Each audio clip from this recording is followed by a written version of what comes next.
प्रधानमंत्री जन धन योजना एक सफल फाइनेंशियल इंक्लूजन प्रोग्राम रहा। क्या होता है फाइनेंशियल इंक्लूजन? आइए समझते हैं इस 2 मिनट के वीडियो में। मान लो एक पर्सन ए और एक पर्सन बी। ए और बी को आप ऐसे भी मान सकते हो कि एक का नाम राम है, दूसरे का नाम श्याम है। दोनों जो है अलग अलग गांव में रहते हैं। मान लो जो राम है वो किसी एक अलग गांव में रहता है और जो श्याम है वो किसी अलग गांव में रहता है। दोनों बड़े होते हैं। बड़े होने के बाद अब इन्हें कमाने के लिए बाहर जाना होता है। अब याद यहाँ पर आपको ये रखना है कि राम के गांव में कोई भी बैंक की फैसिलिटी अवेलेबल नहीं है, जबकि श्याम के गांव में बैंक की फैसिलिटी अवेलेबल है। अब राम और श्याम दोनों ही मुंबई कमाने के लिए पहुंच जाते हैं।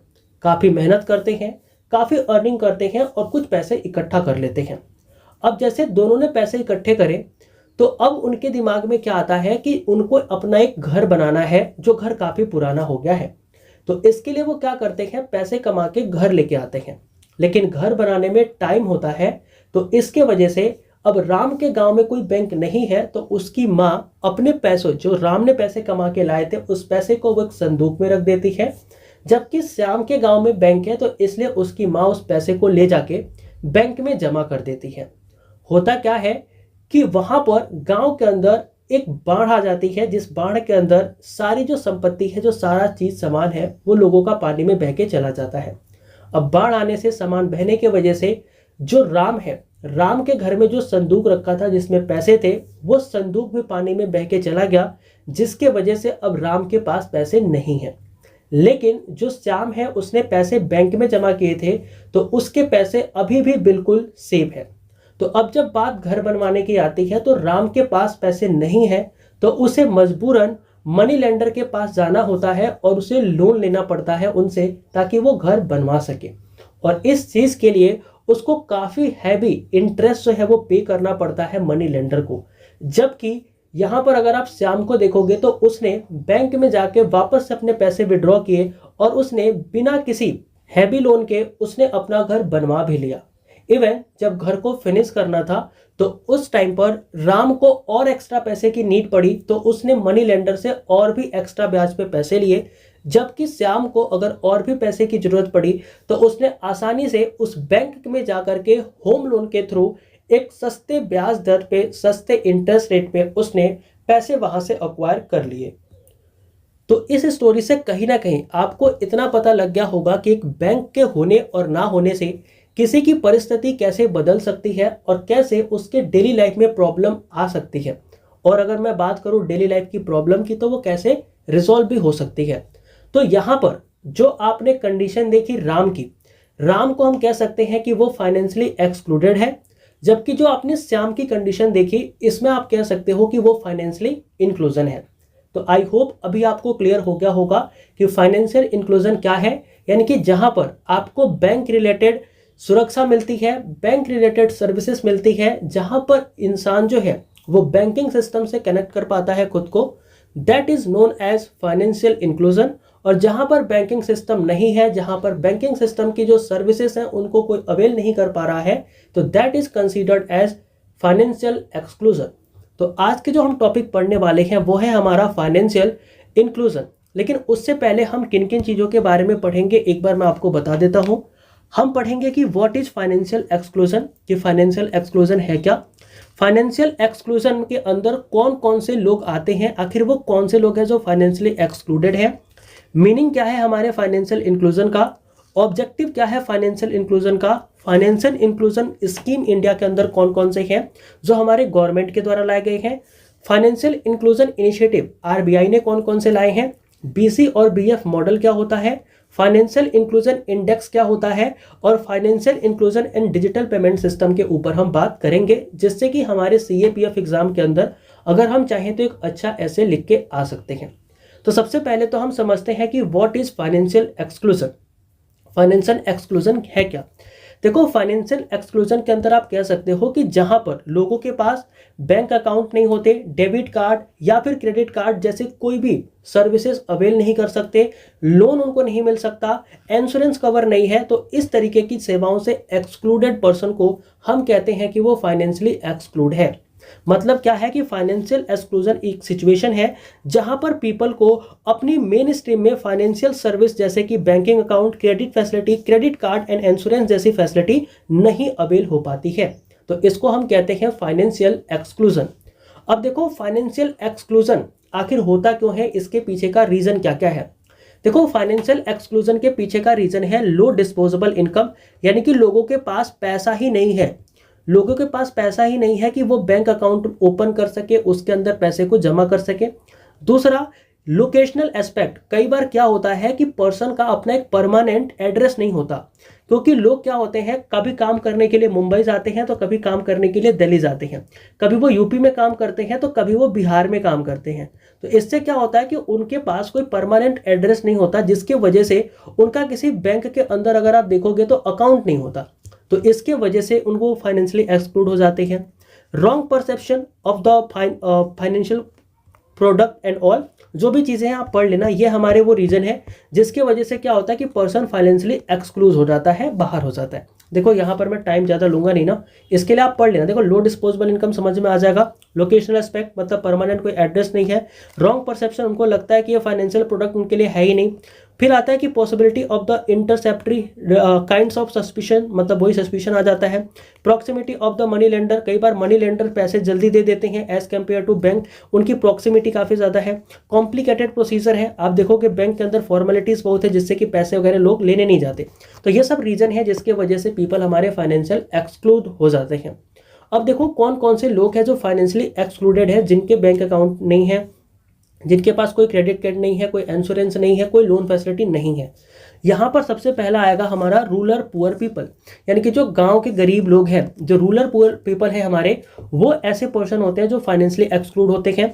अनऑर्गेनाइज्ड लेबर, मतलब कोई अनऑर्गेनाइज सेक्टर के अंदर काम करने वाले लेबर, जो कभी मुंबई काम कर रहा है, फिर दिल्ली काम कर रहा है, फिर लखनऊ काम कर रहा है यूपी के अंदर, फिर कभी कहीं और। तो इस तरीके से क्या होता है कि जो अनऑर्गेनाइज सेक्टर के अंदर लोग काम करते हैं वो भी हमारे फाइनेंशियली क्या हो जाते हैं, एक्सक्लूड हो जाते हैं। फिर हमारा आता है हाउस होल्ड वुमेन। अब जो हाउस होल्ड वुमेन होती है, इसको पेड तो किया नहीं जाता, पैसे तो इसको मिलते नहीं काम करने के लिए, तो इनके पास मनी नहीं होती तो बैंक का अकाउंट नहीं होता और ये पैसे जमा नहीं करती, जिसकी वजह से ये फाइनेंशियली क्या हो जाती हैं, एक्सक्लूड हो जाती हैं। फिर हमारे आते हैं सीनियर सिटीजन। अब देखो सीनियर सिटीजन जो है ना, इनको क्या लगता है कि बैंक में अब खाता खुलवा के होगा क्या, अब हम बैंक क्यों जाए, अब उम्र हो गई है हमारी। तो इसके वजह से ये क्या होते हैं, जो बैंक की फैसिलिटीज होती हैं उनसे ये कहीं ना कहीं एक्सक्लूड होते हैं। तो अगर आपको ऐसे में लिखना हो कि फाइनेंशियली इंक्लूड कौन कौन नहीं है, तो कौन कौन से लोग हैं जो एक्सक्लूडेड हैं, आप लिख सकते हो कि रूरल पुअर पीपल हो जाएंगे, और ऑर्गेनाइज सेक्टर के लोग हो जाएंगे, हाउस होल्ड वुमेन हो जाएंगे, और सीनियर सिटीजन हमारे हो जाएंगे। अब हम आते हैं इस चीज पर कि ये जो हमारा फाइनेंशियल इंक्लूजन है ना, ये होता क्या है, ठीक है। अब देखो फाइनेंशियल इंक्लूजन कहते किसको है, अगर ये आपको पता करना है तो आप बस इतना लिख सकते हो कि एक फेयर, एक ट्रांसपेरेंट और एक अफोर्डेबल कॉस्ट में जब कोई फाइनेंशियल इंस्टीट्यूशन क्या करता है, फाइनेंस को एक जगह से एक पर्सन से दूसरे पर्सन तक ट्रांसफर करता है, तो that is known as financial inclusion. मतलब क्या होगा कि एक फाइनेंशियल इंस्टीट्यूशन के द्वारा एक फेयर तरीके से, एक ट्रांसपेरेंट तरीके से, एक अफोर्डेबल कॉस्ट में आप क्या कर रहे हो, फाइनेंस को ट्रांसफर कर रहे हो नीडी पीपल के लिए, तो that is known as financial inclusion. आप देख सकते हो डेफिनेशन क्या कह रहा है कि financial inclusion is a defined as the delivery of financial service and product of the section disadvantage and low income segment of the society. तो वही है कि कोई नीडी पीपल है, उसको आप पैसे दे रहे हो फेयर मीन से, ट्रांसपेरेंट तरीके से और अफोर्डेबल कॉस्ट में, तो दैट इज नोन एज हमारा फाइनेंशियल इंक्लूजन। अब फाइनेंशियल इंक्लूजन का ऑब्जेक्टिव क्या है, ठीक है। अब देखो इसका पहला ऑब्जेक्टिव जो आता है वो ये आता है कि हमें क्या करना है कि रिमोट एरिया में, जो भी हमारे देश के रिमोट एरिया है, उन रिमोट एरिया के अंदर हम mobile banking and financial service को क्या कर पाए, कहीं ना कहीं लेके आ पाए। ये हमारा पहला ऑब्जेक्टिव है इस फाइनेंशियल इंक्लूजन का। फिर इसके अलावा आपको क्या पता लगेगा कि हम एक प्रॉपर फाइनेंशियल इंस्टीट्यूशन जैसे कि बैंक वगैरह है ना, तो बैंक वगैरह स्टैब्लिश कर पाए, ये हमारा क्या ऑब्जेक्टिव है फाइनेंशियल इंक्लूजन का। तो फाइनेंशियल इंक्लूजन के ऑब्जेक्टिव्स क्या है, पहला तो ये हो गया कि हम मोबाइल बैंकिंग और फाइनेंशियल सर्विस भी ले आए, कहाँ पर, जो हमारे रिमोट एरिया है कंट्री के वहां पर। दूसरा हमारे पास क्या है कि हम एक प्रॉपर फाइनेंशियल इंस्टीट्यूशन जैसे कि बोल सकते हो बैंक वगैरह है वो हम बना पाए, ये हमारा क्या है ऑब्जेक्टिव है। फिर हमारे पास क्या आता है, to create a financial product that suitable for the less fortunate people to the society and the people sure financial services. तो वही है कि जहां पर transfer service, loan service, insurance payment, ये सब चीजें लोगों के लिए अवेलेबल कराना, ये हमारा क्या है, फाइनेंशियल इंक्लूजन का कहीं ना कहीं एक मोटिव है, एक ऑब्जेक्टिव है। इसके अलावा आप इंप्रूव कर सकते हो फाइनेंशियल लिटरेसी, लोगों के बीच में फाइनेंशियल अवेयरनेस बढ़ाना, ये भी हमारा फाइनेंशियल इंक्लूजन का ऑब्जेक्टिव है। एंड इसके अलावा देखोगे तो सेविंग मनी, मतलब लोगों को मनी को सेव करने की आदत डालना, ये लोगों को बताना, उनकी आदत पड़वाना, ये हमारा ऑब्जेक्टिव है फाइनेंशियल इंक्लूजन का। एक बेस्ट एग्जांपल देता हूं, आपने देखा होगा जो ऑटो ड्राइवर होते हैं ना, ठीक है, ऑटो ड्राइवर क्या करते हैं, सुबह से काम करते हैं इवनिंग तक, मतलब शाम तक। इवनिंग में वो जरूर कुछ ना कुछ पैसा तो कमाते ही होंगे। तो जब वो पैसा कमाते हैं, जब अगले दिन वो काम पर आते हैं तो उनके पास पैसा नहीं होता। क्यों? क्योंकि वो जितना पैसा शायद कमाया होगा उतने पैसे को वो पूरे दिन में या रात भर में खत्म कर देते हैं। उनके पास सेविंग की हैबिट नहीं बचती। लेकिन क्या होता है कि जो सेविंग हमारी है ना, ये फाइनेंशियल इंक्लूजन क्या करता है, लोगों के जीवन में हैबिट ऑफ सेविंग जो है उसको इनकलकेट करता है, जिसके वजह से लोग पैसा बचाना सीखते हैं। पैसा बचेगा कैसे? जब आप बैंक में लाके डिपॉजिट करोगे, जब बैंक में आप जमा करते रहोगे तो आपका पैसा बचता रहेगा एंड देन उस पैसे को आप फर्दर यूज कर सकते हो जब आपका बुरा टाइम आएगा, या फिर आप किसी अच्छे चीज के लिए भी आप उस पैसे को यूज कर सकते हो। फिर क्या आता है, डायरेक्ट बेनिफिट ट्रांसफर, यानी कि फाइनेंशियल इंक्लूजन का एक मोटिव, एक ऑब्जेक्टिव ये भी है कि जो सरकार पैसे भेजती है ना, लोग जो है, जो इंटरमीडिएटरीज हैं, जो लोगों को बीच में पैसा खा लेते हैं, लोगों तक पहुंचना नहीं देते, तो गवर्नमेंट के जो बेनिफिट है, सब्सिडीज हैं, वो डायरेक्टली लोगों को ट्रांसफर हो, जिसको हम बोलते हैं डायरेक्ट बेनिफिट ट्रांसफर। इस चीज को बढ़ाने के लिए, इस चीज को इंश्योर करने के लिए जो गवर्नमेंट है वो फाइनेंशियल इंक्लूजन को प्रमोट करती है। तो इसका ऑब्जेक्टिव ये था। तो अभी तक हमने यहां तक देख लिया है। पहला हमने देखा कि फाइनेंशियल एक्सक्लूजन क्या है, फिर हमने देखा कि कौन कौन एक्सक्लूडेड है, मीनिंग ऑफ फाइनेंशियल एक्सक्लूजन, और हमने देख लिया क्या कि objective of financial inclusion. Now we will move on financial inclusion scheme in India. अब देखो भारत के अंदर जो फाइनेंशियल इंक्लूजन स्कीम है वो कौन कौन सी है, तो आपको यहाँ पर पता लगेगा। सबसे पहला प्रधानमंत्री जनधन योजना, अटल पेंशन योजना, प्रधानमंत्री सुरक्षा बीमा योजना, प्रधानमंत्री जीवन ज्योति बीमा योजना और मुद्रा योजना। इसके अलावा सुकन्या समृद्धि योजना और स्टैंड अप योजना जो हो गई, ये हमारी क्या हो गई, ये हमारी वो स्कीम है जो गवर्नमेंट ने फाइनेंशियल इंक्लूजन को प्रमोट करने के लिए क्या किया था, लाया था। अब हर एक योजना के बारे में थोड़ा थोड़ा जान लेते हैं। पहला यह है कि प्रधानमंत्री जनधन योजना, ये क्या कहती है, ये बेसिकली लोगों का सेविंग बैंक अकाउंट ओपन करती है। इसके अलावा फॉर एवरी अनबैंक्ड पर्सन, याद रखना भारत सरकार की सबसे बड़ी योजनाओं में ना इसका नाम आता है। सबसे बड़ी योजनाओं में आप देखोगे तो इस योजना के अंतर्गत जो अकाउंट ओपन हुए थे ना, वो भारत में अभी तक सबसे ज्यादा अकाउंट ओपन किए जाने वाला अगर कोई स्कीम है तो वो है प्रधानमंत्री जनधन योजना। यहाँ पर क्या पता लगेगा, बेसिक सेविंग बैंक अकाउंट जो है वो गवर्नमेंट के द्वारा ओपन कराए गए। एवरी एन अनबैंक्ड पर्सन का यहाँ पर जो है वो अकाउंट देखने को मिलेगा। नो मिनिमम बैलेंस रिक्वायर्ड, मतलब इसके अंदर अगर आपके 0 रुपए भी है ना तो भी ये आपका अकाउंट बंद नहीं होगा। रुपए डेबिट कार्ड भी इसके अंदर मिलता है। एक्सीडेंटल इंश्योरेंस आपको मिलता है 1 लाख रुपयों तक का, ठीक है। और इसके अलावा अगर आप देखोगे तो आपको ओवरड्राफ्ट फैसिलिटीज भी मिलती है, कितने की, 10,000 रुपए की, यानी कि 10,000 रुपए आप निकाल सकते हो। फिर आपके पास आता है अटल पेंशन योजना। ये क्या करती है, ये पेंशन स्कीम है जो भी हमारे अनऑर्गेनाइज सेक्टर के अंदर काम करते हैं। देखो अनऑर्गेनाइज सेक्टर क्या होता है, जैसे कि मान लो आप जोमेटो में काम कर रहे हो, आप स्विगी में काम कर रहे हो, आप ब्लिंकिट में काम कर रहे हो, तो आपको पेंशन तो नहीं मिलेगा, ठीक है। तो आप उस पेंशन के लिए क्या कर सकते हो, अटल पेंशन योजना में जा सकते हो, जहां पर आपको 1,000 से 2,000, 3,000, 4,000, 5,000 तक की पेंशन मिल सकती है। लेकिन ये इसमें पेंशन की जो एज है वो 60 ईयर है, मतलब कि जब आपकी एज 60 ईयर हो जाएगी तो आपको ये पेंशन मिलेगी। आप इसमें एंट्री कर सकते हो 18 से लेकर के 40 साल तक। और इसके अंदर क्या होता है कि आपको एक सेविंग बैंक अकाउंट होना चाहिए कंपलसरी, और वो कहाँ पर होना चाहिए, पोस्ट ऑफिस में होना चाहिए, तभी जाकर के आप इस अटल पेंशन योजना का लाभ ले सकते हो। फिर हमारा आता है क्या, प्रधानमंत्री सुरक्षा बीमा योजना। इसके अंदर आपको एक्सीडेंटल इंश्योरेंस स्कीम है ये। इसके अंदर आपको क्या मिलता है, बेसिकली अगर आप एक्सीडेंट से अपने आप को कवर कराना चाहते हो तो ये एक्सीडेंटल डेथ डिसेबिलिटी कवर करती है 18 से 70 साल की उम्र में, और इसकी 70 साल से अगर आपकी एज ज़्यादा हो गई तो ये कवर नहीं करेगी। इसमें भी आपको वो कंपलसरी है कि एक पोस्ट ऑफिस में बैंक अकाउंट होना चाहिए। और यहाँ पर जो कवरेज है वो 1 जून से 31 मई तक का होता है, जो कि 1 ईयर का कवरेज होता है, और हर साल आपको ये रिन्यूअल कराना पड़ेगा। यहाँ पर डेथ पर आपको 2 लाख रुपए मिलते हैं। अगर आई साइट चली गई या कुछ एक लॉस हो गया आपके बॉडी के अंदर, तो आपको 1 लाख रुपए मिलेंगे एंड अदरवाइज आप देखोगे तो 2 लाख रुपए मिलेंगे।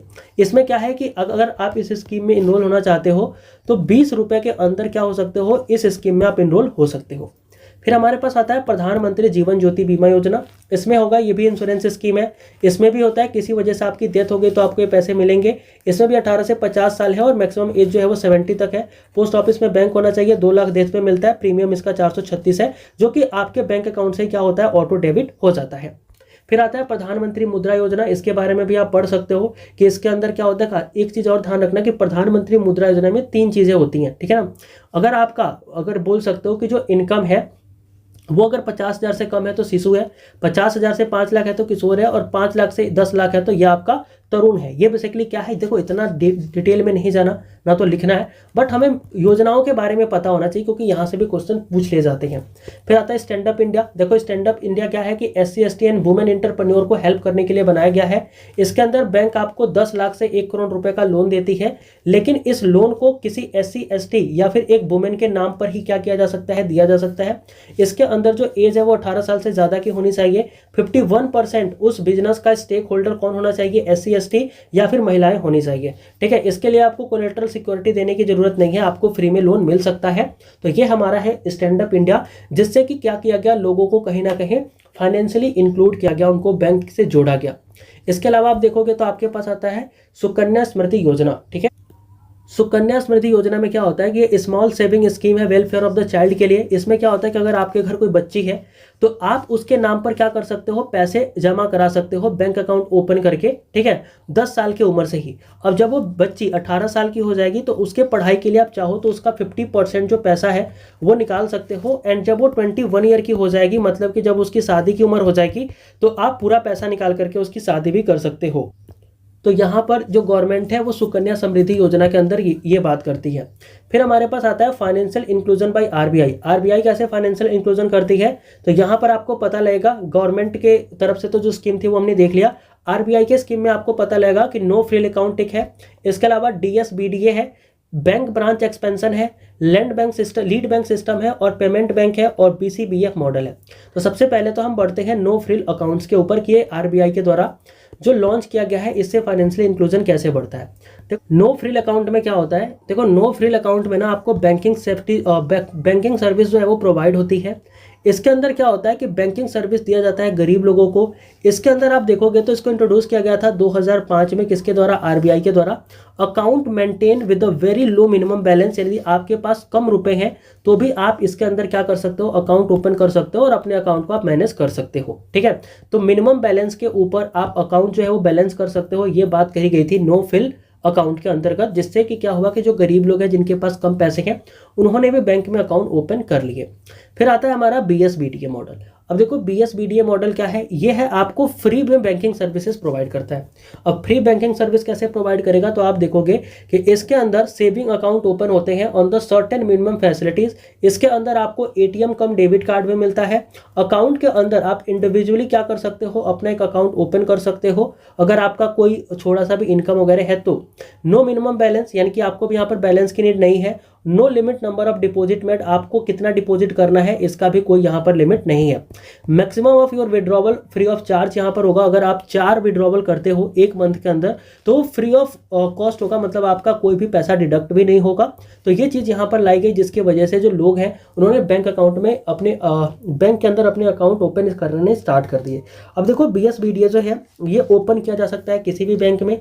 Should not have regular service account in the same bank. तो याद रखना कि उस बैंक के अंदर अगर आपका कोई भी सेविंग अकाउंट पहले से नहीं है तो आप क्या कर सकते हो, इस BSBDA अकाउंट को ओपन कर सकते हो। RBI डायरेक्टली जो भी हमारे नो फ्रिल अकाउंट्स है ना, जो लोगों ने ओपन किया था ये वाला, इस अकाउंट को वो क्या कर दे रही है, मर्ज कर दे रही है BSBDA मॉडल के साथ, ठीक है।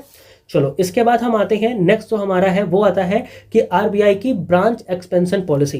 देखो ब्रांच एक्सपेंशन पॉलिसी में क्या है कि जो हमारी RBI है वो ये कहती है कि जो भी Tier 3 से Tier 6 के हमारे सेंटर्स हैं जहां पर हमारी पॉपुलेशन 50,000 से कम की है, वहां पर हम क्या करेंगे, अपने बेसिकली जो बैंक एक्सपेंशन है उनको बढ़ाएंगे और भारत के दूर दराज एरियाज में भी क्या करेंगे, बैंक को ओपन करेंगे। तो बैंक के ब्रांचेस ओपन करना, मोबाइल ब्रांचेस ओपन करना, एडमिनिस्ट्रेटिव ऑफिस, CPSE, ये सब जो हमारे सर्विस ब्रांचेस है, सीपीसी समझते हो ना, कस्टमर ऐसा कुछ होता है उसका नाम यार, तो वो सीपीसी क्या करना, लोगों के लिए ओपन करना, ये काम जो है वो आरबीआई करती है, जिसके वजह से ब्रांच एक्सपेंशन पॉलिसी के थ्रू ब्रांच एक्सपेंड करना रिजर्व बैंक ऑफ इंडिया का काम इसके अंतर्गत होता है।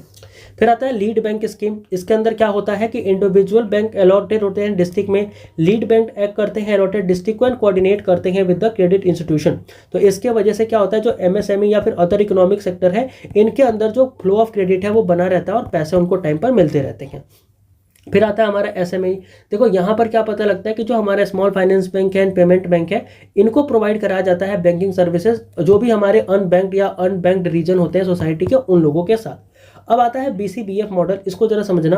देखो बीसीबीएफ मॉडल में क्या होता है कि आप एनजीओ की हेल्प लेके, कोऑपरेटिव्स की हेल्प लेके, एमएफआई की, पोस्ट ऑफिस की या इंश्योरेंस एजेंट्स की हेल्प लेके लोगों तक क्या करते हो, फाइनेंशियल जो सर्विसेज है ना, उनको जब प्रोवाइड करते हो तो that is known as the BCBF model. तो बीसीबीएफ मॉडल में क्या होता है कि एनजीओ की हेल्प, कोऑपरेटिव की help, MSI, post office, insurance, इन सब की हेल्प लेके आप क्या करते हो, जो फाइनेंशियल सर्विस है इसको आप पहुंचाते हो किसके पास, पीपल के पास, जो लोग हैं उनके पास। तो इसी चीज को हम क्या कहते हैं, बीसीबीएफ मॉडल कहते हैं।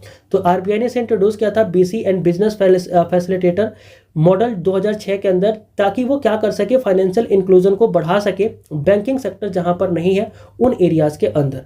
अब देखो फाइनेंशियल इंक्लूजन इंडेक्स क्या होता है, तो यहाँ पर आपको पता लगेगा कि एक इंडेक्स है जो कि भारत के अंदर नापती है कि कितने लोग जो है वो फाइनेंशियली इंक्लूड है।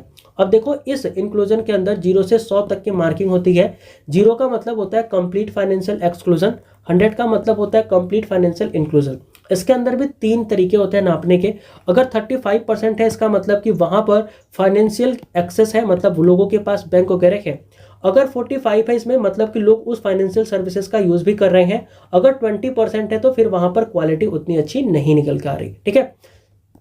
तो ये चीज हमें यहाँ पर अगर 20% है, इसका मत देखो इसमें 35 क्या कर, इस 100 की हम बात कर रहे हैं, इस 100 में ये तो 35 ही एक्सेस की बात करता है, इस 100 में 45 यूजेस की बात करता है और 20 जो है वो क्वालिटी की बात करता है। मतलब कि अगर 35% है मतलब कि एक्सेस है, 45% यूजेस की बात करता है और क्वालिटी कैसी है तो वो उसकी बात करता है 20%।